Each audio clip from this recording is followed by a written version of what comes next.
Hey pessoal, hoje à noite a gente viaja no tempo para uma Paris que cheira a pão amanhecido, suor de camponês e perfume caro de nobre entediado. Uma cidade onde as ruas estão inquietas, o pão custa mais do que ingresso de show da Beyoncé e todo mundo tenta sorrir, enquanto o sistema apodrece por dentro. E adivinha? Você está lá. Sim, com sapatos um pouco úmidos porque choveu e ninguém te avisou. Seus olhos encaram a fachada do Palácio de Versalhes, onde Luís XVI toma decisões olhando para tapeçarias douradas, enquanto do lado de fora, o povo literalmente passa fome.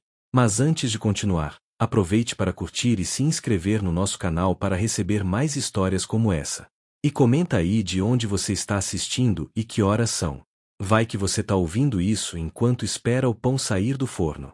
Agora relaxe e vamos juntos para mais uma viagem na Era do Tempo. Você caminha pelas ruas de Paris e sente que algo está fora do lugar. De um lado, os nobres em carruagens com detalhes dourados e capas que arrastam no chão. Do outro, gente remexendo lixo atrás de migalhas. O cheiro de vinho derramado se mistura com o de esgoto, e ninguém parece saber se é festa ou fim de mundo. As contas do reino, estouradas. A rainha, comprando vestidos como se o mundo fosse acabar amanhã. E talvez vá. Você, parte do terceiro estado, é quem carrega tudo isso nas costas, pagando imposto sobre tudo, menos sobre a paciência que você perdeu faz tempo. Fato histórico amplamente conhecido. Em 1789, a França estava tão endividada que mal conseguia pagar os próprios juros. Tipo você pagando só o mínimo do cartão, mas em escala nacional, com guilhotinas no lugar do Serasa. Você ouve boatos na feira. A rainha mandou construir um lago só para os cisnes do jardim. O nobre tal serve sorvete de ouro nas festas. E você ali, com fome e indignação se acumulando como fermento num pão que nunca vai chegar. O imposto chamado taille era exclusivo do povo comum. Nobreza e clero, isentos. Mas ainda se autoproclamavam protetores do povo. Igual aquele colega que não divide a conta do restaurante mas diz que deu apoio moral. Em uma ponte, dois homens discutem filosofia. Um cita Rousseau. O outro fala em liberdade, igualdade e cidadania. E você, que só queria não morrer de fome, começa a sentir essas palavras novas como brasas acendendo dentro de você. Ainda não se sabe se o verdadeiro estupim foi a miséria, os filósofos iluministas ou os impostos injustos. Provavelmente uma combinação bem azeda dos três. Mas o que importa mesmo é, o barril está cheio de pólvora, e alguém já esfregou o fósforo na calça. Você continua andando e sente o ar mais denso. As ruas estão mais cheias. Os olhares, mais longos. Alguém grita. O rei convocou os Estados Gerais. Você para. Fecha os olhos. Talvez esse seja o início de tudo. O ponto onde as engrenagens emperradas da história finalmente vão girar. E sim, vai ter barulho. Você acorda com o som de passos apressados no paralelepípedo. Não são soldados, nem nobres indo ao teatro. São cidadãos comuns, sapateiros, costureiras, lavadeiras, jornaleiros, todos indo em direção à praça principal. O ar está carregado com um tipo diferente de energia hoje. Não é só raiva. É expectativa. A convocação dos Estados Gerais mexeu com todo mundo. Afinal, fazia mais de 170 anos que essa assembleia não era chamada. E agora, de repente, o rei quer ouvir a voz do povo. Estranho, quase suspeito. Mas você vai. Porque algo nessa movimentação parece inédito. Parece possível. Você passa por uma padaria onde o padeiro pendurou um cartaz improvisado. O pão subiu de novo. Culpa dos impostos.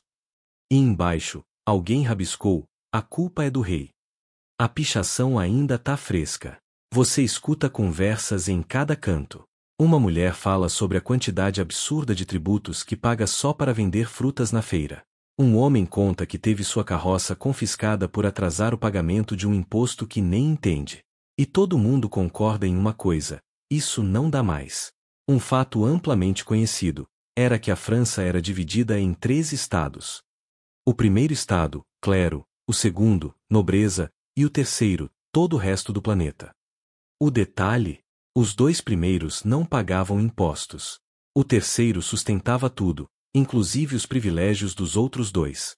Você se lembra de quando seu tio, que plantava cebolas em uma vila do interior, teve que vender metade da colheita para pagar taxas. E mesmo assim, disseram que ele devia mais. Foi aí que ele murmurou, com a calma de quem já desistiu: um dia, isso vai explodir. Talvez esse dia esteja chegando. Você chega à praça e vê representantes dos 3 estados subindo os degraus de um prédio oficial. A diferença entre eles é gritante. Os do primeiro estado vêm com túnicas impecáveis. Os do segundo usam roupas que parecem ter saído de um baile. E os do terceiro? Bem, muitos nem têm sapatos. Mas há algo nos olhos deles que os outros não têm: fome de mudança. Curiosidade marginal. Antes das sessões, o rei mandou instalar caixas para que o povo colocasse suas reclamações, os famosos cahiers de doléances. E eles não decepcionaram. Entre pedidos por pão mais barato e o fim dos privilégios, também teve quem pedisse menos sinos nas igrejas. Barulho demais. Prioridades. Você se aproxima de um grupo de jovens representantes do terceiro estado. Um deles, um tal de Robespierre, está falando sobre justiça social com a empolgação de quem acredita de verdade. Outro comenta que isso tudo vai acabar em ruptura. E ninguém ri.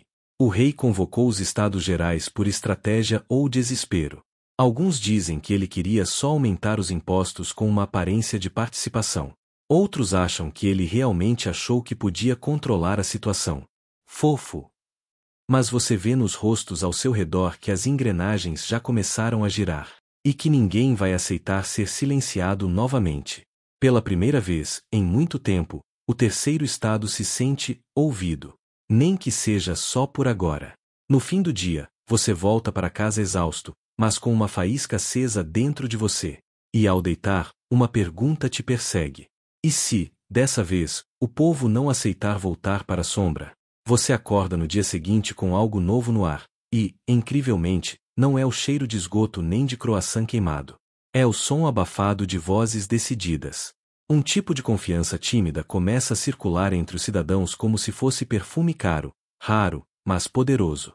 O burburinho nos cafés é claro. Os representantes do terceiro estado se reuniram e romperam com o protocolo.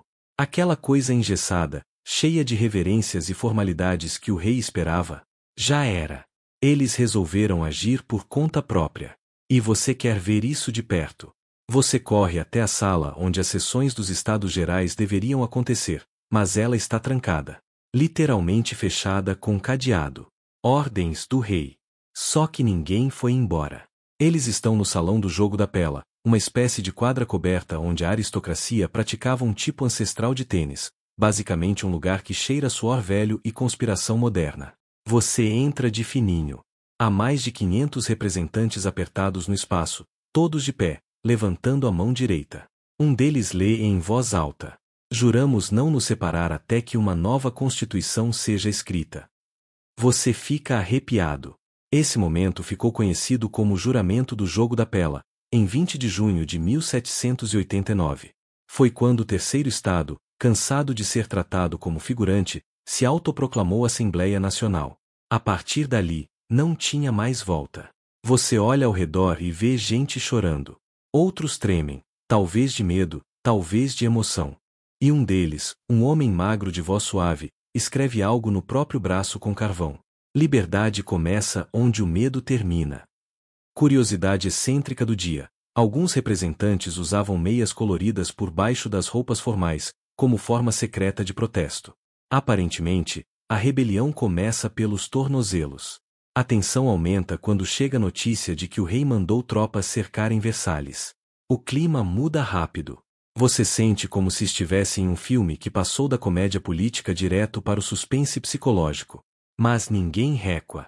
Você sai da sala e escuta vozes sussurrando pelos corredores. Um funcionário do palácio murmura: "Eles não têm armas, mas têm ideias." E você pensa: às vezes, isso é mais perigoso. Não se sabe se o rei ficou realmente assustado com o juramento ou se apenas fingiu surpresa para ganhar tempo. O que se sabe é que, dias depois, ele cedeu. Ordenou que os outros 2 estados se juntassem à Assembleia Nacional. Um gesto forçado, mas simbólico. Você volta para casa com a sensação de que presenciou o nascimento de algo grande. Algo que não pode ser desfeito. E na porta do seu prédio, Alguém rabiscou com carvão. Hoje juramos. Amanhã mudamos tudo. Você sorri.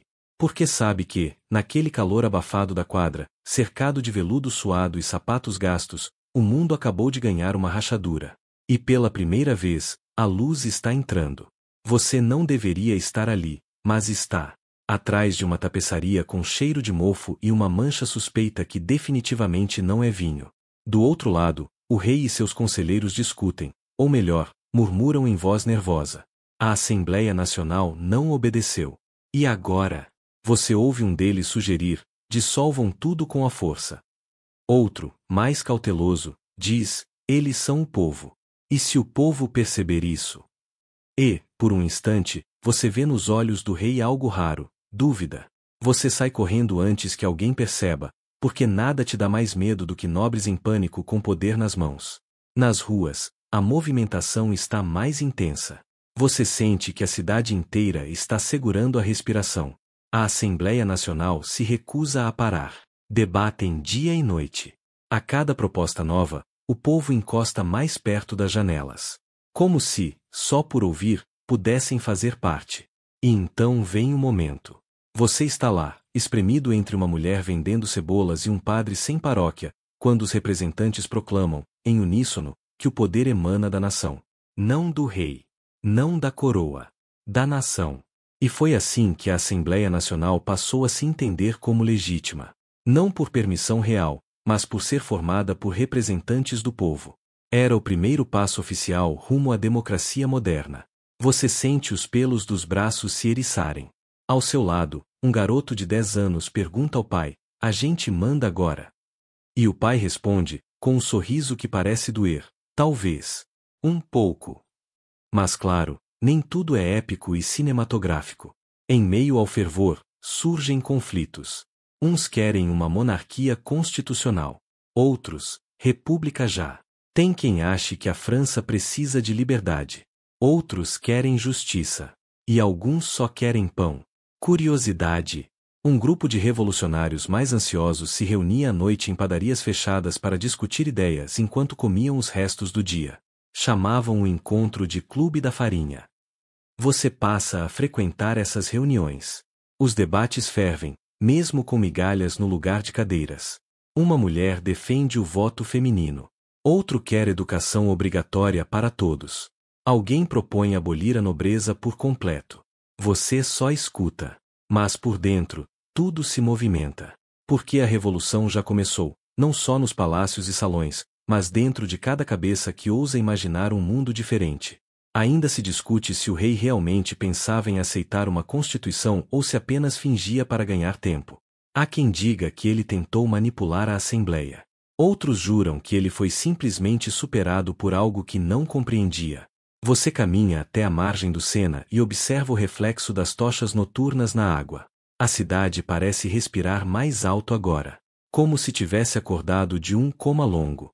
E você pensa, uma constituição pode ser escrita em papel, mas é a coragem que escreve a primeira linha. No dia seguinte, você encontra um panfleto jogado no chão. Diz apenas: a França não será mais um teatro de coroas. Será um palco de vozes. Você guarda no bolso. E pela primeira vez, anda pelas ruas como alguém que também tem voz. Você acorda com um grito vindo da rua, não um de susto, nem de dor, mas daqueles que anunciam algo épico. Algo como revolução. Você abre a janela e vê pessoas correndo, se juntando em grupos, armados com qualquer coisa que pareça minimamente ameaçadora. Bastões, enxadas, colheres de pau. Até uma vassoura com pregos. Criativo. É 14 de julho de 1789. E Paris virou uma panela de pressão. Você pega sua sacola, aquela que carrega só quando sente que o dia vai ser longo, e corre para onde todo mundo parece estar indo, a Bastilha. A famosa prisão no coração de Paris, símbolo do poder absoluto da monarquia. Mesmo que só houvesse 7 prisioneiros lá dentro naquele dia, ela representava algo muito maior, o medo. O silêncio forçado. O você não pode questionar. Você chega e vê a multidão crescer. Homens, mulheres, jovens, velhos, todos juntos. Alguns gritam palavras de ordem. Outros apenas olham, com o rosto sério, como quem sabe que esse momento vai entrar para os livros. E você? Você só sente o coração batendo tão forte que parece ecoar na pedra da fortaleza. Fato conhecido: a queda da Bastilha marcou o início oficial da Revolução Francesa. Não tanto pela importância militar da prisão, mas pelo valor simbólico. Foi o povo dizendo: chega! E fazendo isso com as próprias mãos. Você observa quando começam a escalar os portões. Um grupo invade uma oficina próxima e pega pólvora. Outro já arrastou um canhão improvisado. Um senhor grita: hoje a Bastilha cai ou a gente cai tentando. E você não tem certeza se é bravado ou desespero, ou os dois. Um padeiro local distribuiu pão de graça para os manifestantes naquele dia. Dizem que ele colocou um bilhete em cada um: comam. E depois quebrem tudo. Um verdadeiro influencer da rebelião. As tropas da Bastilha hesitam. Os líderes estão confusos. O governador da prisão, de Launay, não sabe se deve atirar, conversar ou simplesmente trancar tudo e se fingir de morto. Soiller, ele tentou negociar. Não deu muito certo. Você está ali quando os portões cedem. A multidão entra, como um rio que transborda. Os guardas são dominados. As chaves são tomadas. E num gesto quase teatral, um grupo sobe até a torre e hasteia uma bandeira improvisada, tecido vermelho e azul com um pano branco no meio. A futura bandeira da França, nascendo do caos. A queda da Bastilha foi planejada ou se aconteceu por impulso coletivo. Alguns veem estratégia, outros veem pura emoção. A verdade: quando o povo está faminto, não precisa de manual. Você entra nos corredores da prisão e sente o cheiro úmido das pedras, do tempo, do silêncio. As celas estão vazias, mas o eco das vozes presas ali parece ainda pulsar nas paredes. Você passa os dedos pelas grades. Sente o frio. E pensa: esse ferro já moldou o medo. Agora, molda a coragem. Na saída, vê uma mulher recolhendo pedras da construção. Ela te olha e diz: vou guardar uma. Para lembrar que hoje, a gente fez história com as próprias mãos. Você pega uma também. O governador da prisão foi decapitado e sua cabeça, carregada pelas ruas num piquenique macabro que ninguém tinha realmente planejado. Você olha, mas desvia o olhar. Porque hoje não é sobre violência. É sobre ruptura. À noite, você caminha pelas ruas com uma pedra da Bastilha no bolso e um novo peso no peito. O peso da liberdade começando a nascer. Não é leve, não é simples. Mas é seu. Você achou que, depois da queda da Bastilha, o povo ia descansar um pouco, talvez tomar um chá, organizar as ideias. Mas não. Paris está numa mistura de festa de rua com barricada. Há gente dançando em cima de tambores e outros montando milícias no quintal. Todo mundo parece confuso, mas animado. Tipo um churrasco onde ninguém sabe quem trouxe o carvão, mas todo mundo trouxe faísca. O país está fervendo. Literalmente. Um verão sufocante cobre a França e, com ele, o medo se espalha pelas vilas, como se o calor tivesse ativado alguma memória coletiva. Camponeses, enlouquecidos por boatos de que os nobres estavam contratando bandidos para massacrá-los, começam a atacar castelos, queimar arquivos de impostos e destruir símbolos do antigo regime. É a grande medo. E você está bem no meio dela. Fato histórico amplamente conhecido. Entre julho e agosto de 1789, revoltas camponesas varreram o interior da França. Era um caos que misturava justiça social, vingança e pânico desorganizado. Em alguns lugares, os senhores locais foram poupados. Em outros, bem, digamos que não sobrou nem a prataria. Você cavalga com um grupo de camponeses para um vilarejo onde o conde local mantinha grãos estocados. Eles estão armados com ferramentas de agricultura, paus afiados e uma raiva que não precisa de tradução. Quando chegam, não há negociação. Eles invadem, queimam registros, libertam trabalhadores presos por dívidas e enterram o brasão da família no chão, de cabeça para baixo. Você encontra uma carta em uma das gavetas do conde. É dirigida ao rei e diz: eles não nos temem mais. Você guarda no bolso. Porque esse sentimento está por toda parte. Curiosidade marginal. Em meio ao caos, algumas vilas começaram a criar suas próprias constituições locais. Um grupo de pastores escreveu a deles em pele de ovelha, literalmente. Porque papel não tinha. Mas determinação sobrava. No meio de tanta tensão, a Assembleia Nacional percebe que precisa agir rápido. Então, na noite de 4 de agosto, numa sessão que parecia mais terapia em grupo do que política, nobres e clérigos começam a renunciar voluntariamente aos próprios privilégios. Alguns choram. Outros gritam. Um ou outro tenta fazer parecer que foi ideia deles o tempo todo. Você assiste a tudo do fundo da sala. Cada frase anunciada parece arrancar séculos de injustiça dos livros. Abolem os impostos exclusivos da nobreza. O fim dos direitos feudais. Igualdade legal. E alguém sussurra: hoje, mataram o antigo regime. Mas você sabe, ele ainda respira. Só está ofegante. Será que essa renúncia coletiva foi espontânea ou encenada para acalmar os ânimos? Muitos acreditam que foi um teatro político para ganhar tempo.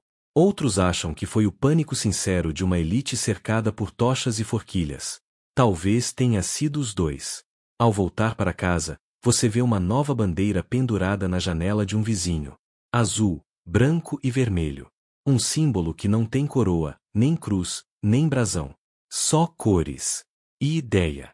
Naquela noite, enquanto se deita com o som de festas e tiros ao fundo, você pensa: a ordem antiga não caiu com decreto, mas com medo.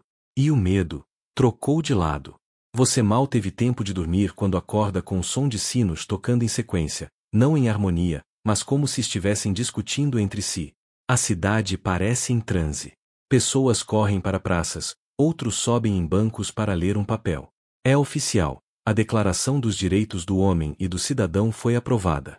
Você corre até a sede da Assembleia Nacional e vê um jovem segurando o documento com as duas mãos, como se carregasse algo sagrado. Ele lê em voz alta: os homens nascem e permanecem livres e iguais em direitos. Você sente um arrepio na espinha. Não porque a frase é linda, embora seja, mas porque, até ontem, dizer algo assim em voz alta poderia te render uma cela ou uma guilhotina. Fato era que a declaração foi aprovada em 26 de agosto de 1789 e tornou-se um dos pilares das democracias modernas. Inspirada por ideias iluministas e pela independência americana, ela defendia liberdade, propriedade, segurança e resistência à opressão. Um verdadeiro upgrade no manual da humanidade. Mas, claro, nem tudo era tão claro assim. A frase "todos os homens" gerou dúvidas, especialmente entre mulheres, escravizados, camponeses sem terra e pessoas que, tecnicamente, não eram considerados homens no sentido cívico. Mas ninguém estava muito interessado em corrigir isso naquele momento. Um cidadão copiou a declaração inteira à mão, com tinta feita de vinho tinto e casca de cebola. Motivo: não confiava nos tipógrafos da época. Chamava o texto de Minha Bíblia Civil. E sim, carregava no bolso do colete. Você passa o dia ouvindo trechos da declaração sendo lidos como se fossem versos de uma música que todos querem cantar. Um menino te aborda e pergunta: quer ouvir meu artigo favorito? Ele grita: artigo 10. Ninguém deve ser incomodado por suas opiniões. E sai correndo antes que você possa responder. Você ri. Mas também pensa: quantos morreram por dizer o que pensavam, e agora, talvez, possam ser ouvidos?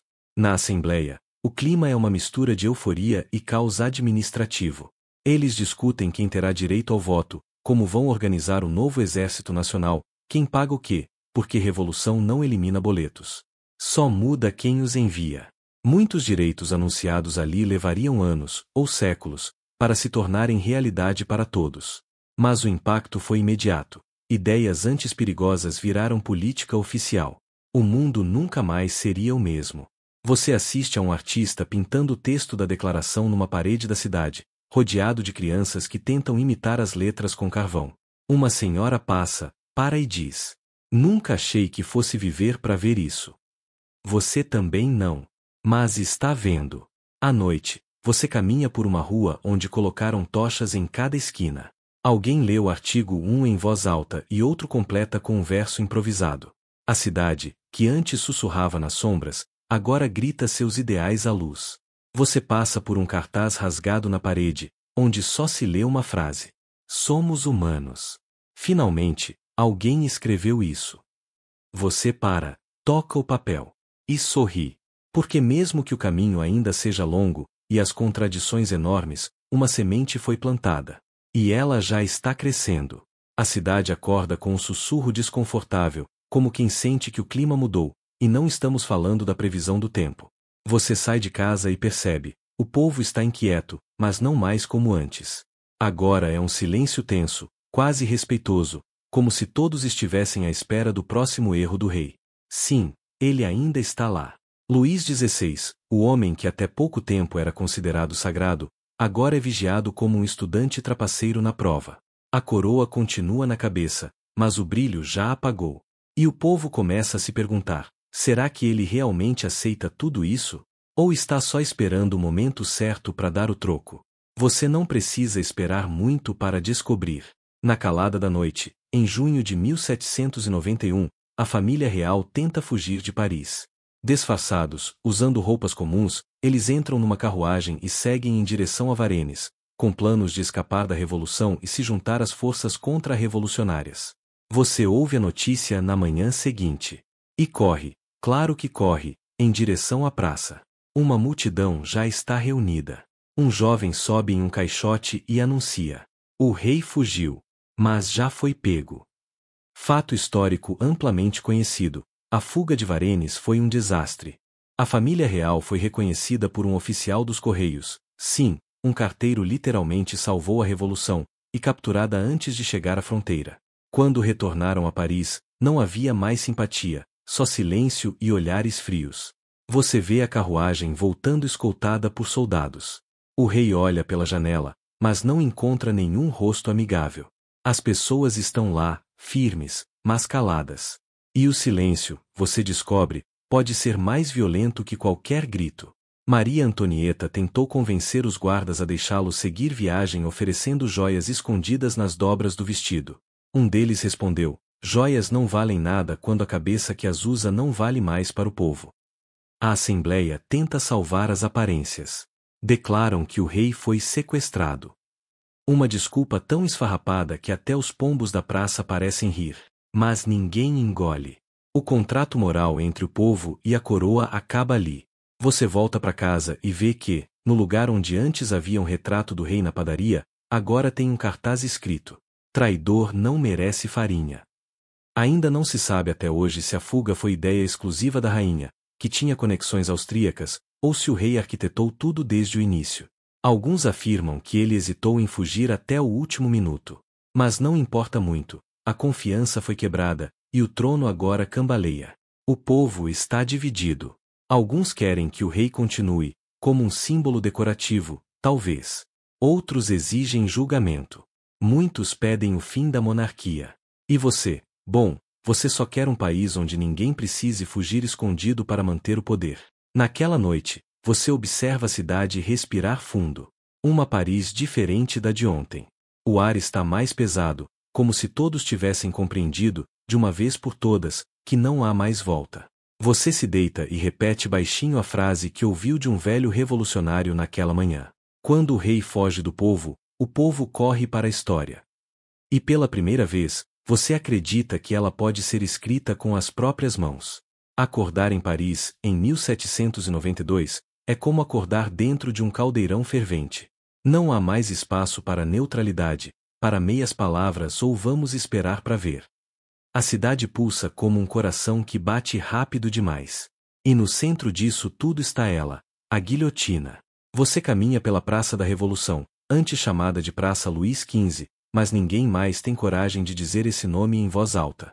Lá, cercada por bandeiras e olhares atentos, está a nova protagonista da cidade, uma engenhoca de madeira e aço que promete igualdade com um único golpe. A multidão a chama de Madame Guillotine. Alguns com medo, outros com um certo carinho estranho. Afinal, dizem que ela é justa. Ela não escolhe pela nobreza, nem pela pobreza. Só pelo peso da sentença. A guilhotina se tornou símbolo da revolução. Criada como método mais humano de execução, logo virou rotina em Paris. Uma ferramenta de justiça, ou de terror, dependendo do lado em que você está. Você chega bem na hora em que anunciam a próxima execução, um aristocrata acusado de conspirar contra o povo. Ele sobe tranquilo, mas a multidão está inquieta. Um vendedor de pão aproveita para vender brioches. Ironia não morreu. Só mudou de roupa. Você vê o corte. Um movimento limpo, preciso. O murmúrio da multidão vira um breve silêncio, depois aplausos. E você pensa, quando é que matamos o medo e começamos a alimentar a sede? Você sabia que algumas pessoas faziam piquenique perto da guilhotina, diziam que era educativo. Outros vendiam miniaturas da máquina como souvenir. Uma revolução com merchandising, chique e assustador. Você nota que os líderes da revolução agora olham para todos com desconfiança. Robespierre, antes um nome sussurrado com esperança, agora aparece em murais como o incorruptível, mas com olhos de quem não dorme há semanas. As listas de suspeitos aumentam. Qualquer um pode ser denunciado. Um comentário errado, um olhar atravessado, e Madame Guillotine te chama para dançar. Alguns discutem se o período do terror foi um erro trágico ou uma necessidade política. Outros argumentam que era a única forma de conter inimigos internos e externos. E ainda outros dizem que foi o momento em que a revolução começou a devorar seus próprios filhos. O certo é que ninguém estava seguro. Você ouve um boato de que até cientistas estão sendo vigiados. Um astrônomo foi executado porque alguém achou que ele olhava demais pro céu e pouco pro povo. Difícil argumentar com esse tipo de lógica. Numa noite abafada, você se esconde num porão com um grupo de amigos e queima cartas antigas, qualquer coisa que possa ser mal interpretada. É uma cerimônia silenciosa. As chamas refletem nos olhos de cada um como se dissessem, não queremos morrer por metáforas. No dia seguinte, mais uma cabeça rola. Você não vai assistir. Fica na margem do Sena, olhando o reflexo da cidade. A água continua a mesma, mesmo com o mundo virado ao avesso. E você percebe algo estranho. Está mais cansado da revolução do que da injustiça que ela substituiu. Mas ainda assim, você não desiste. Porque, mesmo com medo, mesmo com sangue, algo mudou. O povo aprendeu a não abaixar a cabeça, mesmo que isso, agora, seja uma ironia cruel. Você começa a perceber que Paris já não tem o mesmo cheiro de pão fresco e promessas. Agora, o ar carrega notas de suor, ferro e tensão. Aquela tensão silenciosa, como um trovão preso no céu esperando o momento certo para cair. A revolução, que antes caminhava de mãos dadas com liberdade e esperança, agora cambaleia entre julgamentos apressados, sussurros de conspiração e olhos que não se desviam de você nem quando você só está comprando cebolas. Mas então, algo ainda mais drástico acontece. A monarquia é oficialmente abolida. Você ouve a notícia de um homem que passa correndo com um jornal na mão, gritando: "A República nasceu!" Fato histórico amplamente conhecido. Em 21 de setembro de 1792, a Assembleia Nacional declara o fim da monarquia e o nascimento da Primeira República Francesa. Luís XVI perde o título de rei e passa a ser chamado de cidadão Luís Capeto. Um dograde mais agressivo que qualquer Black Friday. Você está lá no salão da Convenção Nacional quando o anúncio é feito. As janelas estão abertas, mas o ar continua pesado. Alguém chora. Outro ri. E há quem simplesmente olhe para o teto, como quem pergunta ao universo: e agora? Um grupo de jovens revolucionários fez questão de recolher todas as cartas de baralho com reis e rainhas e as queimou numa cerimônia simbólica. Depois, passaram a jogar com cartas redesenhadas, onde o rei era substituído por um cidadão comum, segurando uma balança. Luís XVI é preso. Agora, o povo discute o que fazer com ele. Uns querem exílio, outros prisão perpétua. E muitos, você incluso, sentem um nó no estômago. Se tirarmos sua cabeça, viramos tudo aquilo que juramos combater? Mas o julgamento é marcado. E é público. Você assiste. Sentado num canto, entre uma senhora que rosna cada vez que o rei fala e um homem que cochila com a boca aberta, você ouve cada argumento, cada testemunho. O rei tenta se defender com compostura, mas parece deslocado, como um personagem fora do próprio roteiro. Alguns dizem que o rei teve direito à defesa. Outros afirmam que o veredicto estava escrito antes da primeira palavra ser dita. A sentença: morte. Você sente o ar desaparecer por um instante. No dia 21 de janeiro de 1793, Paris acorda cedo. Muito cedo. A multidão enche a Praça da Revolução. Você não queria ir, mas vai. Porque, mesmo tentando se manter distante, há algo nesse momento que te obriga a testemunhar. Luís XVI sobe ao cadafalso. Olha para o povo. Diz algumas palavras que são abafadas pelo tambor. O carrasco ajeita a cabeça. E num segundo, a revolução cruza mais uma linha. Silêncio. E depois, um grito coletivo. Gritos diferentes, alguns de alívio, outros de dor. E alguns, de medo. Você fica parado ali, sem saber se está presenciando justiça ou apenas um novo tipo de vingança com cara de igualdade. Mais tarde, um menino escreve na parede. Hoje matamos um rei. Amanhã, talvez matemos o medo.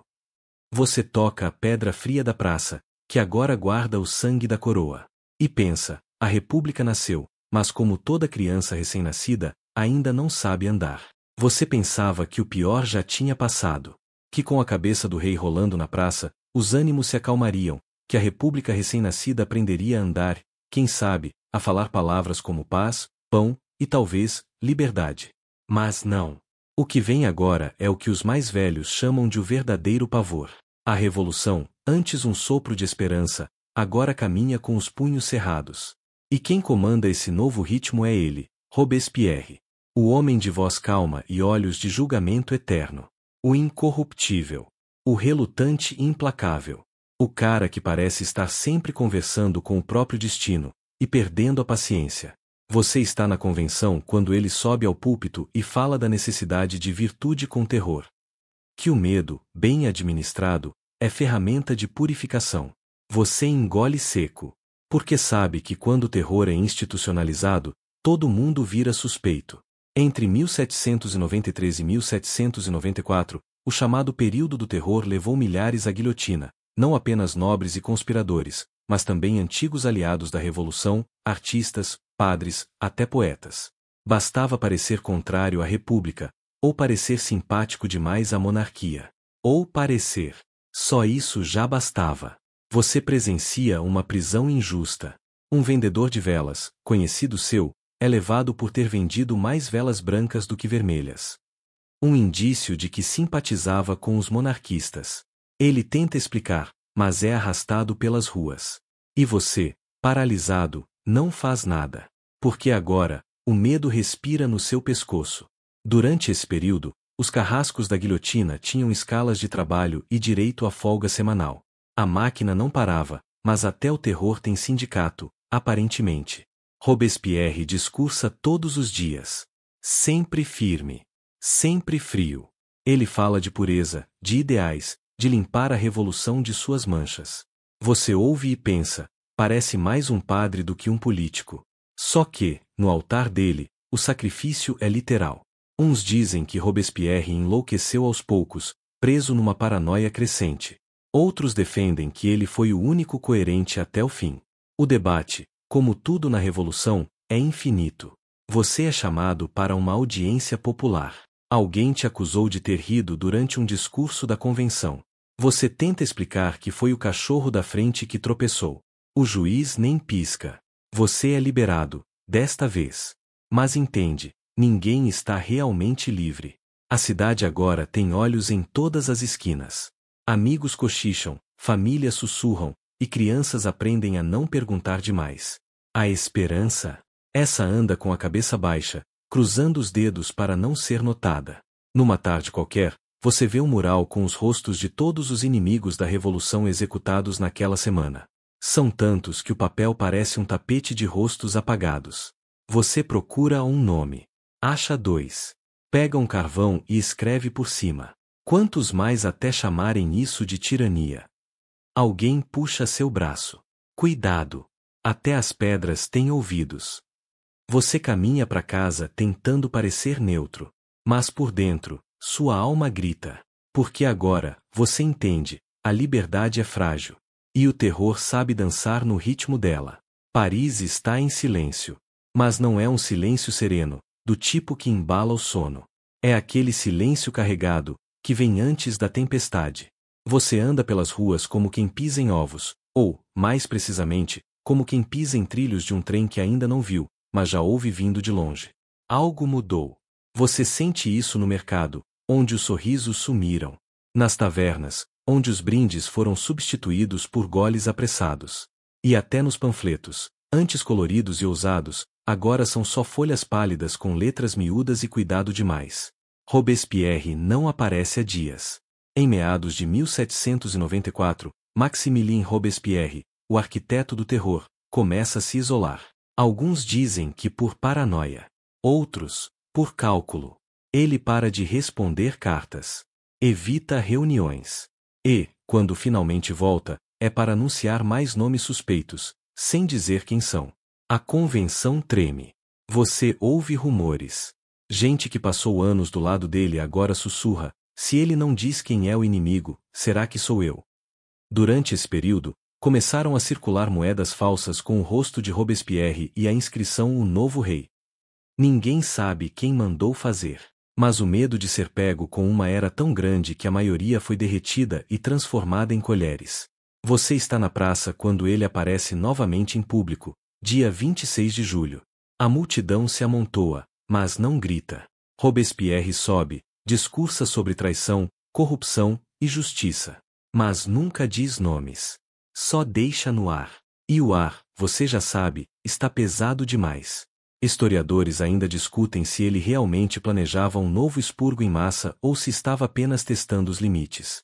Seja como for, no dia seguinte, a resposta vem rápida. A convenção se levanta. Literalmente. Deputados de todos os lados gritam.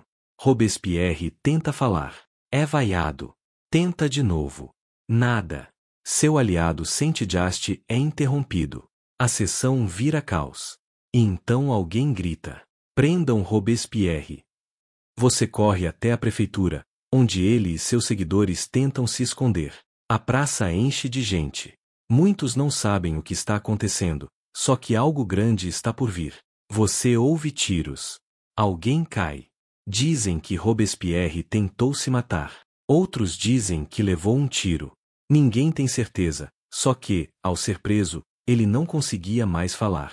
No dia seguinte, 28 de julho de 1794, você vê o que ninguém esperava ver: Robespierre na guilhotina. Sem discursos. Sem honra. Só silêncio. O mesmo silêncio que acompanhou tantas vítimas agora se volta contra ele. E você? Você observa. Sem saber se deve aplaudir ou chorar. Porque ali está um homem que acreditava estar salvando o povo, e que acabou afundando com os próprios princípios. Você caminha para casa e vê uma pichação no muro. O terror morreu, mas ainda mora aqui. Sim, ainda mora. Mas talvez, só talvez, agora haja espaço para algo novo. Você acorda com o som de cavalos marchando. Mas dessa vez, não são camponeses furiosos nem soldados de milícias improvisadas. São tropas alinhadas, uniformizadas, brilhando ao sol como se tivessem saído de um desfile e não de uma revolução. E no meio delas, ali, em cima de um cavalo branco que parece mais limpo do que o próprio conceito de pureza, está ele, Napoleão Bonaparte. O nome já circulava por Paris. Sussurros sobre vitórias incríveis nas fronteiras, sobre estratégias tão ousadas que faziam generais veteranos parecerem amadores. Mas agora, ele está aqui. E você sente no ar: o caos está cansado. O povo quer ordem. E Napoleão parece muito confortável com isso. Fato histórico conhecido. Após o fim do terror, a revolução entrou numa fase instável, com o diretório tentando administrar o país entre crises econômicas, revoltas e guerras. Foi nesse vácuo de poder que Napoleão se destacou, primeiro como herói militar, depois como salvador da pátria, e finalmente como imperador. Você assiste, meio incrédulo, ao golpe de 18 de Brumário, 9 de novembro de 1799. Os jornais tentam parecer neutros, mas a manchete mais sincera que você lê é de um grafite na parede. Trocaram a guilhotina por um capacete com penas. Napoleão assume como primeiro cônsul. E apesar de todo o discurso sobre restaurar a República, você sabe, e ele também sabe, que o jogo mudou de novo. Quando foi nomeado cônsul vitalício, um alfaiate revolucionário se recusou a costurar o manto cerimonial. Resposta de Napoleão: então costurarei com baionetas. Ninguém mais se recusou depois disso. Você vê reformas acontecerem em ritmo acelerado. Novas leis, nova moeda, novo sistema educacional. O Código Napoleônico nasce, e com ele, a base de muitos sistemas jurídicos modernos. É irônico. O homem que subiu ao poder pela guerra agora impõe ordem com caneta e carimbo. Napoleão foi o herdeiro legítimo dos ideais revolucionários. Uns dizem que ele institucionalizou os avanços da Revolução. Outros, que a engoliu e a transformou num império pessoal com verniz de igualdade. Você começa a ouvir Vive l'Impereur nos mercados, nas escolas, nos panfletos. A palavra liberdade continua aparecendo, mas agora acompanhada de retratos com pose imperial. Um novo símbolo toma conta da cidade: a águia. Forte, imponente, predadora. Quando Napoleão se coroa imperador em 1804, você assiste pela janela da sua memória. Não estava na Notre-Dame, mas sente o impacto mesmo assim. Especialmente quando ele tira a coroa das mãos do Papa e coloca ele mesmo na própria cabeça. Porque é isso que mudou. A revolução começou com o povo tomando o poder das mãos do rei. Agora, um homem toma a coroa das mãos de Deus. Você passa por uma criança brincando na rua. Ela segura um galho e grita: "Eu sou Napoleão." O outro responde: "Você é o rei." "Não. Eu sou o chefe de tudo." Você ri. Um pouco. E depois para. Porque talvez ele esteja certo. Você está no alto de uma colina, olhando para Paris. A cidade não queima, não grita, não marcha. Pela primeira vez em anos, ela simplesmente respira. Mas você sabe, esse sossego é só um intervalo entre capítulos. Napoleão agora reina absoluto. Não como rei, claro, essa palavra ainda arranha a garganta dos revolucionários, mas como imperador eleito, o que soa contraditório e genial ao mesmo tempo. Ele usa coroas, sim, mas também distribui reformas. Constrói escolas, mas exige disciplina militar. Liberta certos povos, e invade outros. Você vê soldados marchando pelas ruas novamente. Só que agora não marcham para tomar o poder, e sim para levá-lo além das fronteiras da França. É um império em expansão. Entre 1804 e 1814, Napoleão conquistou boa parte da Europa, espalhando os princípios do Código Napoleônico, a secularização dos estados e, ironicamente, os ideais de liberdade que ele próprio havia centralizado em si mesmo. Você conversa com um veterano de guerra. Ele mostra cicatrizes e um medalhão de bronze com a inscrição: Liberdade, Igualdade, Napoleão. Você pergunta se ele acredita nisso. Ele responde: a liberdade? Nem tanto. Mas a ração melhorou muito. Em várias cidades conquistadas, Napoleão mandava construir arcos do triunfo, antes mesmo da batalha acontecer. Porque, segundo ele, o povo precisa da glória antes da vitória. Em Paris, a memória da Revolução começa a ser higienizada. Os murais que exaltavam o povo agora dão lugar a estátuas de generais. Os panfletos subversivos viram manuais de conduta. A Place de la Révolution muda de nome mais uma vez. E a guilhotina, guardada, por enquanto. Há quem se pergunta se o legado de Napoleão foi libertador ou imperialista. Se ele consolidou os ideais de 1789 ou os enterrou sob mármore e condecorações. Muitos concordam que ele estabilizou a França, ao custo de sufocar seus sonhos mais profundos. Você assiste ao retorno triunfante de um regimento da campanha na Itália. A multidão aplaude. Um grupo de estudantes ergue cartazes com versos revolucionários. Um guarda os rasga sem dizer palavra.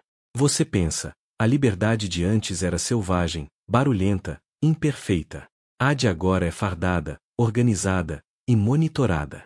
E mesmo assim, há esperança. Porque a memória é teimosa. À noite, você caminha por uma rua onde um velho sussurra a um grupo de crianças. Sabem o que gritávamos antes? Liberdade, igualdade, fraternidade. Uma das crianças responde: e o que isso significa?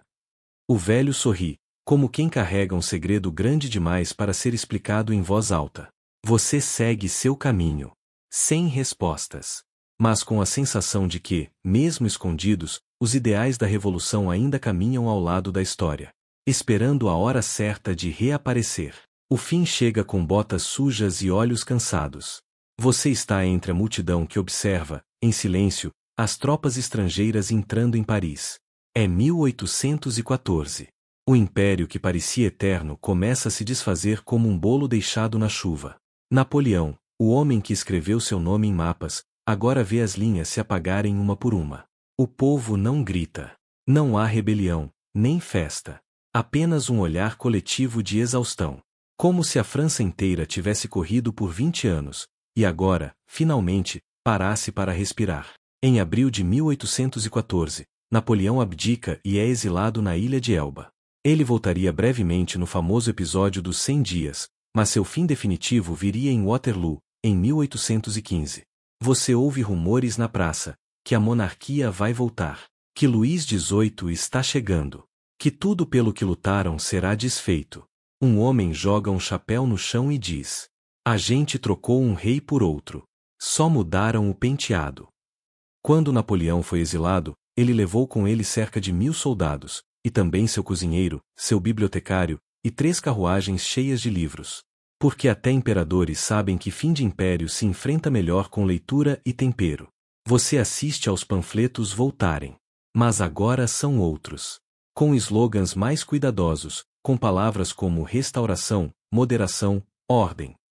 A palavra liberdade ainda aparece, mas como quem pede desculpas por estar ali. Alguns dizem que o espírito revolucionário sobreviveu no coração da Europa, influenciando movimentos no século XIX e além. Outros afirmam que o ideal original foi diluído, pasteurizado, até virar política de palácio. Você se deita na beira do Sena. O céu está limpo. As águas refletem o que parece ser paz. Mas você sabe, a revolução nunca foi um ponto final. Ela foi uma vírgula, um parêntese, ou talvez uma frase que continua em outra página.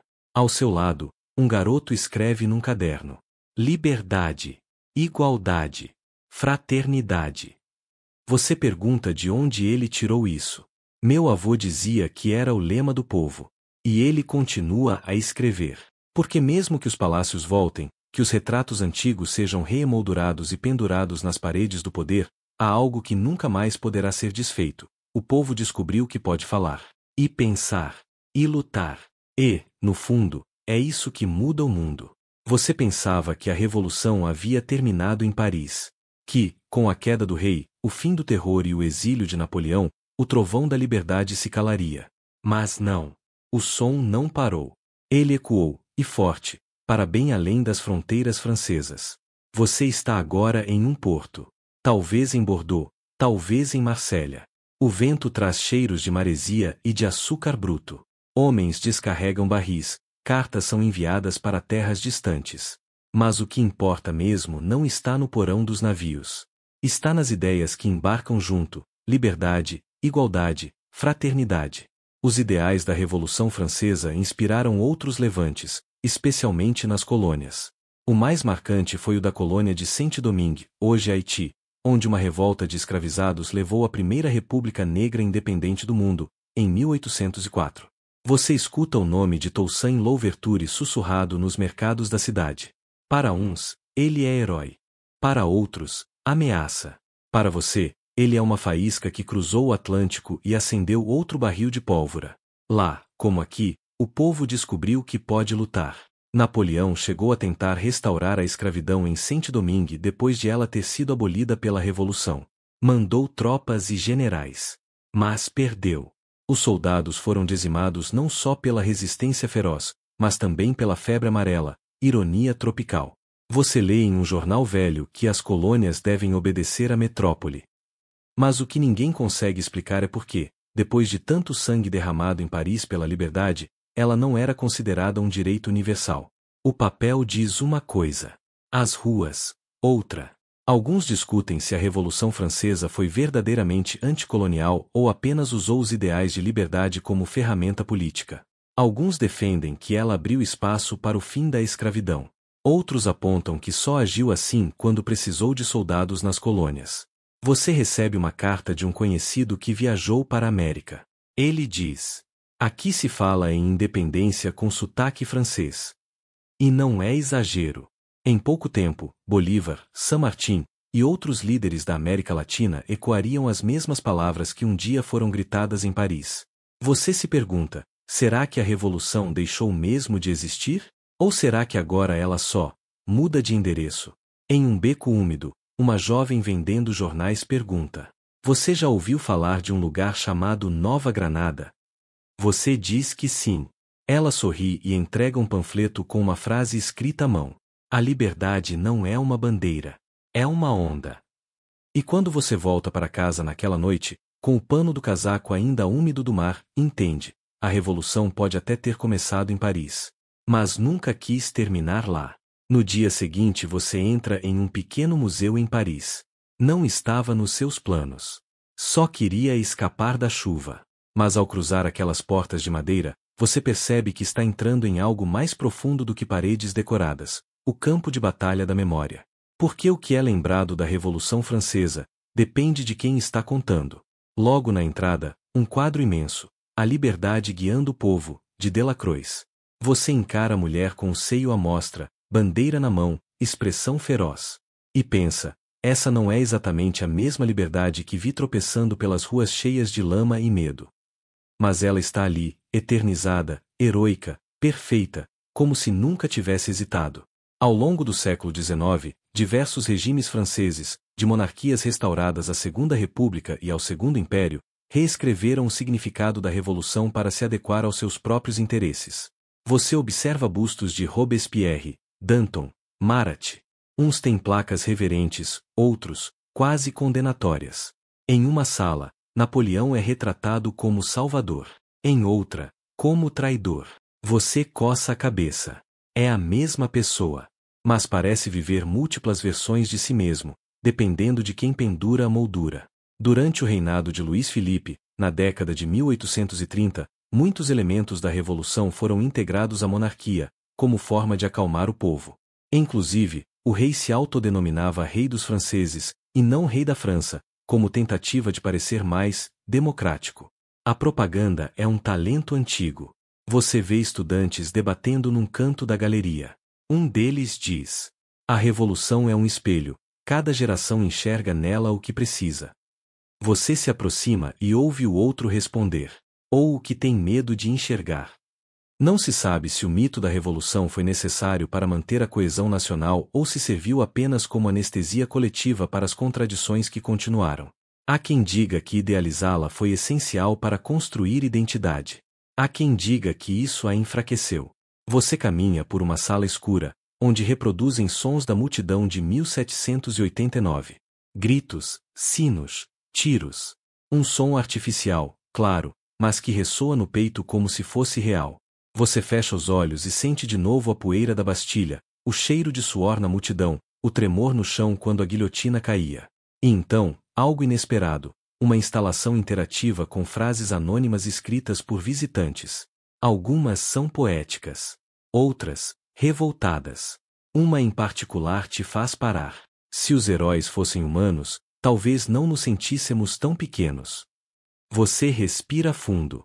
Sai do museu com os ombros um pouco mais pesados. Porque entender que a memória é uma construção, e que pode ser manipulada, é tão inquietante quanto empunhar uma tocha no meio de uma multidão faminta por justiça. Mas você também entende outra coisa: a revolução continua viva. Não apenas nos livros, mas nas disputas sobre o que ela significou.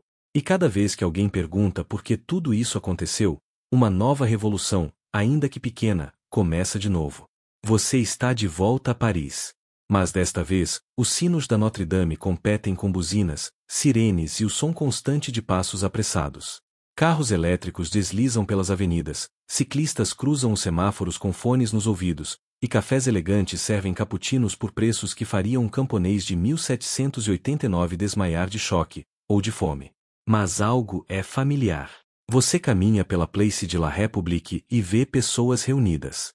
Algumas seguram cartazes. Outras, só os olhos atentos. Um jovem com moletom e megafone grita palavras que ecoam: liberdade, justiça, povo. Você se dá conta, a revolução ainda respira por aqui. Fato conhecido, os ideais da Revolução Francesa, liberdade, igualdade, fraternidade, continuam sendo os pilares da República Francesa moderna. Estão escritos nas fachadas dos prédios públicos, nas escolas, nos tribunais e até em latas de refrigerante. Literalmente. Você entra numa estação de metrô.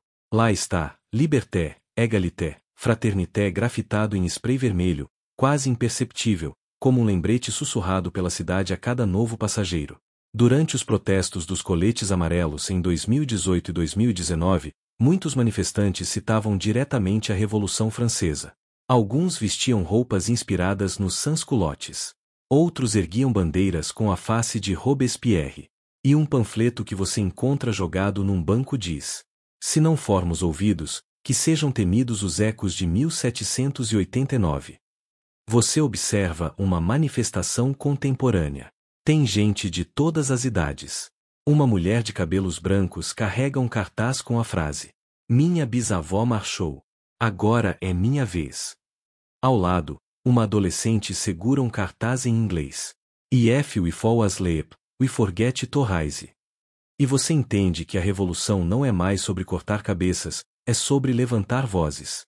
Alguns apontam que os valores republicanos se tornaram tão institucionais que perderam seu espírito combativo. Outros defendem que justamente por estarem institucionalizados, tornaram-se armas cotidianas, prontas para serem usadas sempre que o poder se distancia do povo.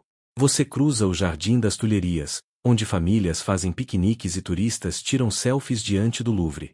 Uma criança corre com uma espada de plástico, gritando: Vive la Revolution!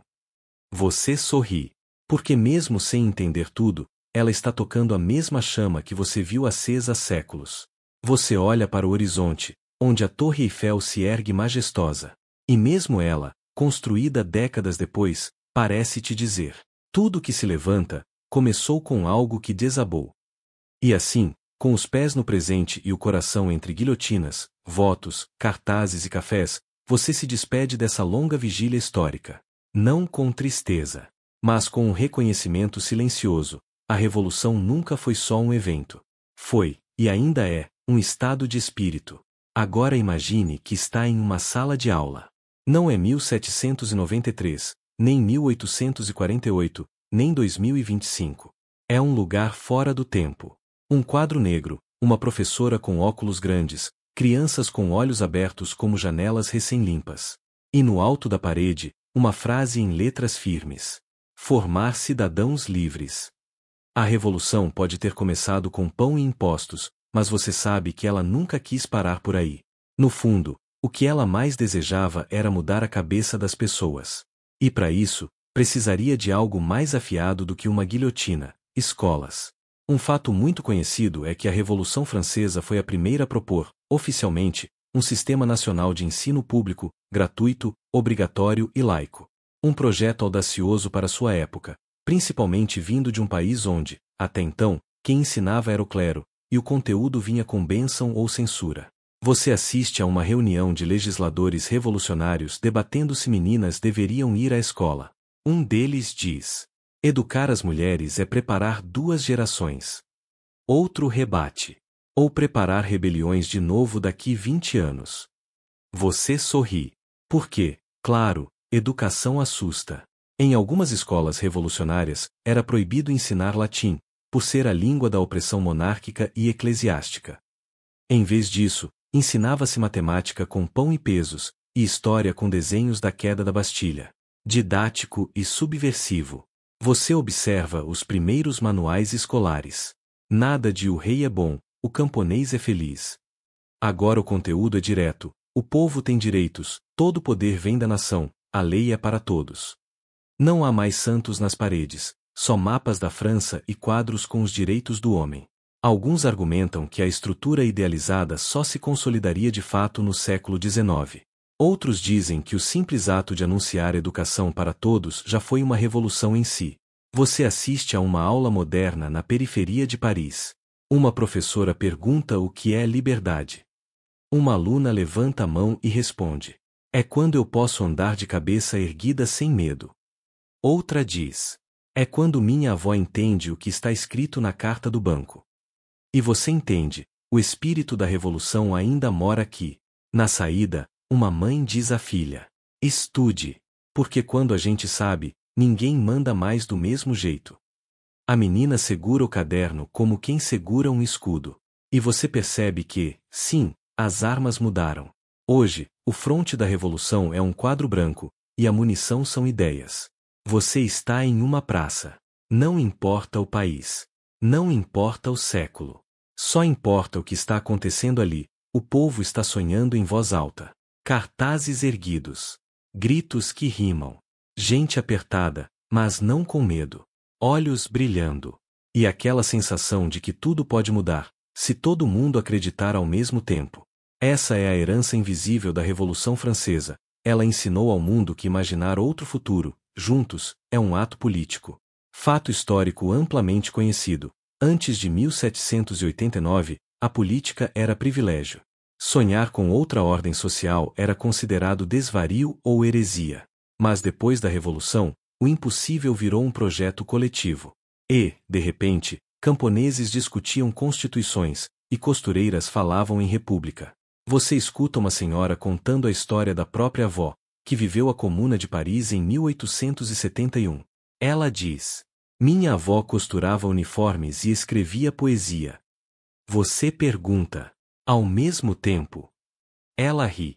É isso que se faz quando o mundo está mudando. Durante a Revolução, surgiram dezenas de clubes políticos onde se reuniam pessoas comuns, desde professores até açougueiros, para debater filosofia, legislação e justiça social. Era como um fórum online, só que com vinho e perucas estranhas. Você lê um caderno velho encontrado no sótão de uma biblioteca. Ele não tem capa.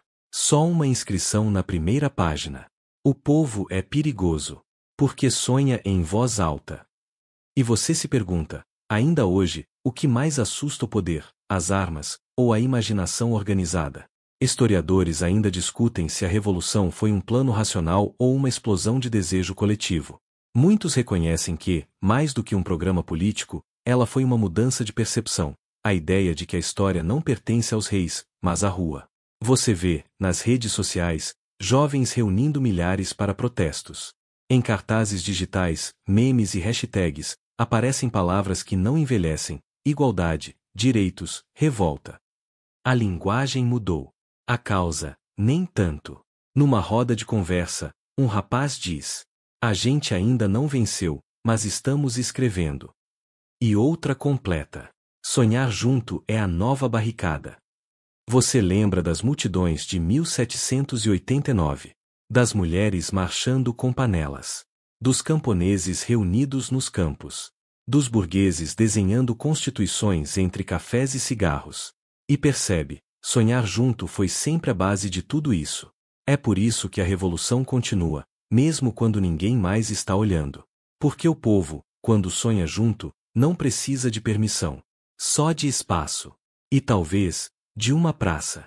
Agora que a última tocha se apagou, e os gritos das multidões viraram só ecos distantes nas pedras de Paris, é hora de deixar sua mente repousar. Você caminhou entre reis e rebeldes, sentiu o frio da guilhotina no ar, o calor dos ideais nos discursos, e o peso da esperança nos ombros do povo. Tudo isso já passou. Ficou para trás, como um livro que se fecha com cuidado. Então, respire fundo. Imagine uma noite calma nas margens do Sena. As luzes das velas tremeluzem pelas janelas de uma cidade que finalmente dorme. O vento sopra devagar, embalando as folhas das árvores, como um velho contando histórias para quem ainda acredita nelas. Você está seguro aqui. Nada mais precisa acontecer. Ninguém será preso por suas ideias. Não há mais marchas, nem pânicos, nem sombras à espreita. Só há silêncio. Um silêncio bom.